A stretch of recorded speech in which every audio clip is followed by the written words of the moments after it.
My name is Morten Bøås. I'm a research professor at the Norwegian Institute of International Affairs. I have worked extensively in the Sahel over the last 10 years. Sometime around 2007-2008, I was already quite an established researcher on West Africa, having worked, among other issues, on the civil wars in Liberia and Sierra Leone. And then I was asked by the Norwegian Minister of Foreign Affairs to contribute to making a West Africa strategy for the ministry. In that process, we were also supposed to suggest the possibility of new Norwegian stations abroad in West Africa. For example, the opening of new embassies.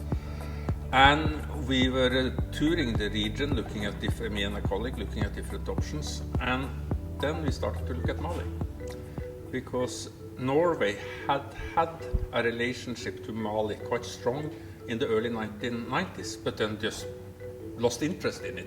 And I wrote a report for the ministry about what I then already sensed were certain conflict patterns in the north with regard both to cattle theft. There was some scams with involvement of cars, but also we saw that there was a simmering unrest among young Tuareg in northern Mali. So we wrote this report, which I know that the Norwegian Minister of Foreign Affairs, they read it. They also shared it with the French, but it wasn't taken very seriously. But then came 2012. And they picked up that report again.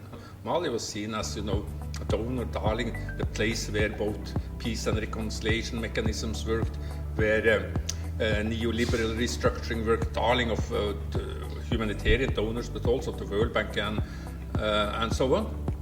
Nobody wanted to listen to this. 2012 changed that whole game. Young people who grow up in the Sahel, the overall majority of them, have 1,000 good reasons for being angry. And it is quite surprisingly that not more people, in fact, join some of these violent movements.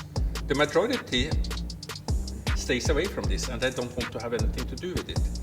So, but a few people are pushed in that direction. Bad livelihoods contribute as some sort of indirect push. The same lack of employment opportunities, lack of educational opportunities also contributes as some sort of indirect push.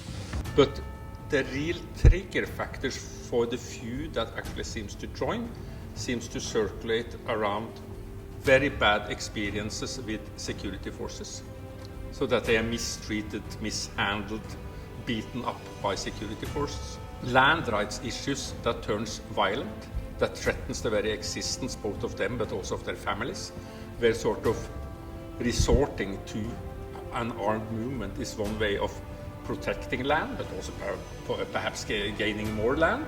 And the sheer fact that many of them, at least as the conflict has spread, lives in violent environments. And one way of surviving in a violent environment is to join one of the armed factions. We published an article in the Journal of Modern African Studies called Getting In, Getting Out, where we showed that, on the contrary to the mainstream expectation, that people who join armed movements are sort of people who come from very bad backgrounds, lack of family connections, maybe a history of criminality.